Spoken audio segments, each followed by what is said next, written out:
മൂന്നാം സീറ്റ് എന്ന ആവശ്യത്തിൽ ഉറച്ച് മുസ്ലിം ലീഗ്. ആവശ്യത്തിൽ വിട്ടുവീഴ്ചയില്ലെന്ന് ലീഗ് തീരുമാനം UDF-നെ അറിയിച്ചെന്ന് മുസ്ലിം ലീഗ് സംസ്ഥാന ജനറൽ സെക്രട്ടറി PMA സലാം പറഞ്ഞു. നാളെ നടക്കുന്ന ഉഭയകക്ഷി യോഗത്തിൽ തീരുമാനമുണ്ടാകുമെന്ന് കരുതുന്നുവെന്നും സലാം വ്യക്തമാക്കി. അതേസമയം ലീഗ് സീറ്റ് ചോദിക്കാൻ അർഹതയും അവകാശവുമുണ്ടെന്ന് KC വേണുഗോപാൽ വ്യക്തമാക്കി. ലോക്സഭാ സീറ്റിനെ കുറിച്ച് മാത്രമേ ചർച്ച ചെയ്തിട്ടുള്ളൂ. രാജ്യസഭാ സീറ്റിനെ കുറിച്ച് അതിൻ്റെ സമയത്ത് ചർച്ച ചെയ്യും. ഇപ്പോൾ ലോക്സഭാ സീറ്റ് മാത്രമാണ് ചർച്ച. രാജ്യസഭാ സീറ്റ് ഞങ്ങൾ ആവശ്യപ്പെട്ടിട്ടില്ല, കോൺഗ്രസ് തരാമെന്നും പറഞ്ഞിട്ടില്ല. അംഗീകരിക്കാത്ത ഒരു പ്രശ്നം ഉണ്ടാവില്ല എന്നാണ് ഞങ്ങളെ വിശ്വാസം. നാളത്തെ ചർച്ചയിൽ തീരുമാനമാകും എന്ന് തന്നെയാണ് ഞങ്ങളെ വിശ്വാസം. തീരുമാനമാകണം. ഇത്തരം കാര്യങ്ങളൊക്കെ ഐക്യജനാധിപത്യ മുന്നണിക്കകത്ത് നടക്കുന്ന ഇന്റേണൽ ആയിട്ടുള്ള കാര്യങ്ങളാണ്.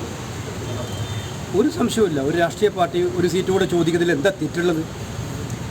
മുസ്ലിം ലീഗിനെ പോലുള്ളൊരു പാർട്ടി ഒരു സീറ്റ് കൂടെ ചോദിക്കാൻ തെറ്റില്ല. പക്ഷേ പരസ്പരം എല്ലാവരും കൂടെ കൂടി ആലോചിച്ച് ഒരു ശക്തമായിട്ടുള്ള മത്സരം നടത്തുന്നതിന് വേണ്ടിയിട്ട് കൂട്ടായ തീരുമാനങ്ങളുമായി ഞങ്ങൾ മുന്നോട്ട് പോകും. മുന്നണി രാഷ്ട്രീയത്തിൽ ഇതൊക്കെ സ്വാഭാവികമല്ലേ. അവർ എല്ലാ കാലവും ഇത് ചോദിക്കില്ല എന്ന് പറഞ്ഞുകൊണ്ട് കാര്യമുണ്ട്. അപ്പോൾ അവർക്ക് ചോദിക്കാനുള്ള അവകാശമുണ്ട്, സ്വാതന്ത്ര്യമുണ്ട്, അർഹതയുണ്ട്. അപ്പോൾ അതുമായി ബന്ധപ്പെട്ട ചോദ്യവും ചർച്ചകളുണ്ടാകും. പരസ്പരം വിട്ടുവീഴ്ച ചെയ്തുകൊണ്ടാണ് ഒരു മുന്നണി മുന്നോട്ട് പോവുക. അത് ഞങ്ങളുടെ ചർച്ചകളിൽ അന്തിമമായിട്ട് ഉരുത്തിരിഞ്ഞ് വരും. വിവരങ്ങൾ നൽകാൻ പ്രജിത്തുണ്ട്. പ്രജിത്ത്, ഇപ്പോൾ KC വേണുഗോപാലിന്റെ വാക്കുകൾ പരസ്പരം വിട്ടുവീഴ്ച ചെയ്തുകൊണ്ടാണ് ഒരു മുന്നണി മുന്നോട്ട് പോകുന്നത് എന്ന്. പക്ഷേ ലീഗിന്റെ ഭാഗത്ത് നിന്ന് വിട്ടുവീഴ്ചയില്ല, അത് നമുക്ക് വ്യക്തമായി മനസ്സിലാകും. PMA സലാം ആണെങ്കിലും നാളെ നടക്കുന്ന ഉഭയകക്ഷി ചർച്ചയിൽ തീരുമാനമുണ്ടാകണം, അതിലൊരു ഭീഷണിയുണ്ട്. അതുകൊണ്ട് തന്നെ കോൺഗ്രസ് വഴങ്ങുന്നു, കോൺഗ്രസ് മയപ്പെടുന്നു എന്നുള്ള രീതി തന്നെയാണല്ലോ KC വേണുഗോപാലിന്റെ വാക്കുകളിൽ നിന്നും നമുക്ക് വായിച്ചറിയാൻ സാധിക്കുന്നത്.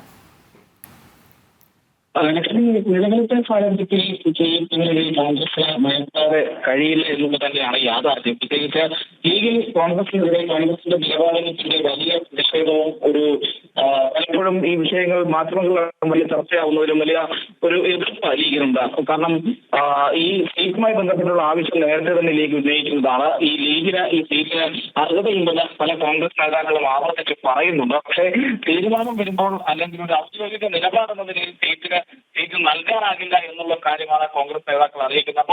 പക്ഷേ അതോടൊപ്പം തന്നെ ഇത് ഒരു ചർച്ച അല്ലെങ്കിൽ ഒരു യോഗത്തിലേക്ക് എത്തുന്നതിന് മുൻപ് തന്നെ മാധ്യമങ്ങളിലൂടെയൊക്കെ കോൺഗ്രസിന്റെ നിലപാട് പുറത്തുവിടുന്നതിനും വലിയ പ്രതിഷേധം നിലനിൽക്കുന്നുണ്ട്. ഇത് ലീഗിന്റെ അണികൾക്കിടയിലൊക്കെ തന്നെ വലിയ പ്രതിഷേധം ഉണ്ടാക്കിയിട്ടുണ്ട്. ലീഗിലെ പല നേതാക്കളും ഈ ഒറ്റയ്ക്ക് മത്സരിക്കണം എന്നുള്ളൊരു നിലപാട് ലീഗ് നേതൃത്വത്തേക്ക് അറിയിക്കുന്ന സാഹചര്യം ഉണ്ടായിട്ടുണ്ട്. പ്രത്യേകിച്ച് കോൺഗ്രസ് നേതാക്കളാണ് ഈ വിഷയം പരസ്പരമാണ് മാധ്യമങ്ങൾക്ക് ഈ വിവരം ചേർത്ത് നൽകുന്നത് എന്നടക്കമുള്ള വലിയ വിമർശനങ്ങൾ ലീഗിന്റെ പല നേതാക്കൾക്കുമുണ്ട്. അതുകൊണ്ട് തന്നെയാണ് ഇത്ര കട്ടിപ്പിടിച്ച നിലപാടിൽ, അതായത് ഇനി മൂന്നാം സീറ്റും വേണം, അതോടൊപ്പം തന്നെ രാജ്യസഭാ സീറ്റും ചോദിക്കണം എന്നൊക്കെയുള്ള നിലപാടിലേക്ക് ലീഗ് പോകുന്ന ഒരു സാഹചര്യം ഉണ്ടായിട്ടുണ്ട്. അതെ, പക്ഷേ പ്രജിത്ത്, ഇപ്പോൾ രാജ്യസഭാ സീറ്റിന്റെ കാര്യത്തിൽ തൽക്കാലം ആലോചന ഇല്ലെന്നാണ് ഇപ്പോൾ പറഞ്ഞു വെക്കുന്നത്. പക്ഷെ അത് അങ്ങനെയല്ലല്ലോ അല്ലെ കാര്യങ്ങൾ അങ്ങനെയല്ല എന്ന് തന്നെ പറയേണ്ടിയിരിക്കും. കാരണം പണ്ട് ലീഗ് വിട്ടുകൊടുത്തതാണ് ഈ രാജ്യസഭാ സീറ്റ്. അപ്പോൾ ലോക്സഭയിൽ മൂന്നാം സീറ്റ് വേണം, അത് ലീഗിൽ അതിന് അവകാശമുണ്ട്. ലീഗിന്റെ നേതാക്കന്മാരുടെയൊക്കെ അഭിപ്രായം പറയുകയാണെങ്കിൽ 5 സീറ്റ് വരെ പാർലമെന്റിലേക്ക് ലോക്സഭയിലേക്ക് മത്സരിക്കാൻ ലീഗിന് അത് വിജയസാധ്യതയുള്ള മണ്ഡലങ്ങളുണ്ട്, അതിനുള്ള അവകാശവും ലീഗിനുണ്ട് എന്നുള്ളത് തന്നെയാണ് മുസ്ലിം ലീഗ് നേതാക്കളുടെ നിലപാട്. അതോടൊപ്പം തന്നെയാണ് നേരത്തെ രാജ്യസഭാ സീറ്റ് വിട്ടുകൊടുത്ത സീറ്റാണ്, അത് തിരിച്ചു പിടിക്കണമെന്നും ഒരു വിഭാഗം അല്ലെങ്കിൽ ലീഗിന് ഒരു പ്രതിപക്ഷ വിഭാഗങ്ങൾ ആവശ്യപ്പെടുന്നുണ്ട്. പക്ഷേ UDF-ന്റെ പ്രതിക്രിയയിലേക്ക് അല്ലെങ്കിൽ പരസ്യമായ ഒരു ഏറ്റുമുട്ടലിലേക്കോ കാര്യങ്ങൾ പോകേണ്ട എന്നുള്ളത് കൊണ്ട് തന്നെയാണ് ലീഗിനകത്തെ പ്രതികരണങ്ങൾ പോലും പലപ്പോഴും ഈ രീതിയിൽ തന്നെ നിലനിൽക്കുന്നത്. പക്ഷേ ഇന്ന് അവസാനമായി നാളെ ഈ യോഗം ചേരുന്നതിന് മുൻപ് ഇന്ന് സലാം മാധ്യമങ്ങളെ കണ്ടപ്പോൾ SP പറഞ്ഞതുപോലെ തന്നെയാണ് തീരുമാനമായിരിക്കണം എന്നുള്ളതാണ് പറഞ്ഞിരിക്കുന്നത്. അതായത് ലീഗ് ഇനി പഴയതുപോലെ ഈ പറഞ്ഞ രീതിയിൽ ഒരു അനുരഞ്ജനത്തിനില്ല എന്നുള്ളത് തന്നെയാണ് ലീഗ് മുന്നോട്ട് വെക്കുന്ന ഒരു നിലപാട്. കോൺഗ്രസ് നേതാക്കൾ തങ്ങളുടെ ആവശ്യം അംഗീകരിക്കണം എന്നുള്ളത് തന്നെയാണ് PMA സലാമിന്റെ. പ്രജിത്ത്, അങ്ങനെയാണെങ്കിൽ KC വേണുഗോപാൽ നമുക്കറിയാം ഹൈക്കമാൻഡിലെ ഏറ്റവും അടുപ്പമുള്ള രാഹുലിന്റെ വിശ്വസ്തനാണ്. അപ്പോൾ അതുകൊണ്ട് തന്നെ KC വേണുഗോപാലിന്റെ വാക്കുകൾ നമുക്ക് മനസ്സിലാക്കുന്നത് ലീഗിന്റെ കാര്യത്തിൽ വിട്ടുവീഴ്ചയ്ക്ക് കോൺഗ്രസ് തയ്യാറാണ്. അങ്ങനെയാണെങ്കിൽ വയനാട്ടിൽ രാഹുലിന് ഏറ്റവും സേഫ് ആയിട്ടുള്ളൊരു സ്ഥലമാണ്. ലീഗ് മറ്റ് ഏത് സ്ഥലത്തിലാണ് പ്രതീക്ഷ അർപ്പിച്ചിരിക്കുന്നത്, അല്ലെങ്കിൽ അതിലെന്ത് ആവശ്യമാണ് മുന്നോട്ട് വച്ചിരിക്കുന്നത്? മാത്രമല്ല മുന്നണിയിലെ മറ്റ് ഘടകകക്ഷികൾ ഈ കാര്യത്തിൽ എന്ത് നിലപാടെടുക്കും എന്നുള്ളതാണ്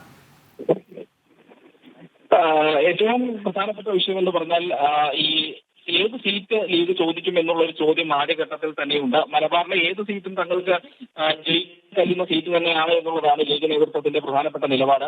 നമ്മൾ മനസ്സിലാക്കുന്നതനുസരിച്ച് നേരത്തെ ഈ കെ സുധാകരൻ എം പി അദ്ദേഹം നേരത്തെ KPCC അധ്യക്ഷൻ അദ്ദേഹം മത്സരിക്കുന്നില്ല എന്നുള്ളൊരു നിലപാടിലേക്ക് കാര്യങ്ങൾ പോയിരുന്നു എന്നൊരു വിലയിരുത്തൽ, അല്ലെങ്കിൽ അദ്ദേഹം മത്സരിക്കില്ല എന്നൊരു സാധ്യത കഴിഞ്ഞിരുന്നു. അങ്ങനെയെങ്കിൽ ആ സീറ്റ് ചോദിക്കാനും അതോടൊപ്പം തന്നെ രാഹുൽ ഗാന്ധി മത്സരിക്കുന്നില്ലെങ്കിൽ വയനാട് സീറ്റിലേക്ക് എന്നൊരു ആലോചനയും നേതൃത്വത്തിലൊക്കെ ഉണ്ടായിരുന്നു. പക്ഷേ കെ സുധാകരൻ പിന്നീട് പാർട്ടി ആവശ്യപ്പെട്ടാൽ മത്സരിക്കുമെന്നൊരു നിലപാട് പറഞ്ഞു. അതോടൊപ്പം തന്നെയാണ് ഇപ്പോൾ കെ മുരളീധരൻ അടക്കമുള്ള നേതാക്കൾ അത് വയനാട് എന്ന് പറയുന്നത് രാഹുൽ ഗാന്ധിയുടെ സിറ്റിംഗ് സീറ്റാണ്, അവിടെ അദ്ദേഹം മത്സരിക്കുമെന്നുള്ള ഉറച്ച ഒരു നിലപാട് ഇന്ന് പറഞ്ഞിരുന്നു. അങ്ങനെ നേതാക്കൾ ഇത്തരത്തിലുള്ള പരാമർശങ്ങൾ നടത്തുമ്പോൾ ഏത് സീറ്റ് ലീഗ് ചോദിക്കും അല്ലെങ്കിൽ ഏത് സീറ്റ് ലീഗിന് കൊടുക്കുമെന്നുള്ളൊരു ചോദ്യവും വിഷയവും ഒക്കെ നിലനിൽക്കുന്നുണ്ട്. കാരണം മലബാറിലെ ഏത് സീറ്റിലായാലും തങ്ങൾക്ക് ജയിച്ചു കയറാൻ കഴിയുമെന്നുള്ള ഒരു നിലപാട് ലീഗിനുണ്ട്. അത് പക്ഷേ പ്രധാനമായിട്ടും അവരുടെ ശക്തി കേന്ദ്രങ്ങളൊക്കെ ആയിട്ടുള്ള കണ്ണൂർ അല്ലെങ്കിൽ വയനാട് മേഖലയാണ് ലീഗ് പ്രധാനമായും കണ്ണുവെക്കുന്നത് എന്നുള്ളതാണ് യാഥാർത്ഥ്യം. പക്ഷേ രാഹുൽ ഗാന്ധിയുടെ സ്ഥാനാർത്ഥിത്വം അത് ഉറപ്പിക്കുന്ന അല്ലെങ്കിൽ കോൺഗ്രസിലെ ചില നേതാക്കളെങ്കിലും ഉറപ്പിച്ചു പറയുന്ന ഒരു സാഹചര്യത്തിൽ വയനാട് സീറ്റിലേക്ക് ലീഗ് അങ്ങനെ ഒരു ക്ലെയിം വെക്കാനുള്ള സാധ്യത നിലനിൽക്കുന്നില്ല എന്നുള്ളതാണ് പറയേണ്ടത്. എന്തായാലും കോൺഗ്രസ് ഒരു പ്രജിത്താണ് വിവരങ്ങൾ നൽകിക്കൊണ്ടിരുന്നത്.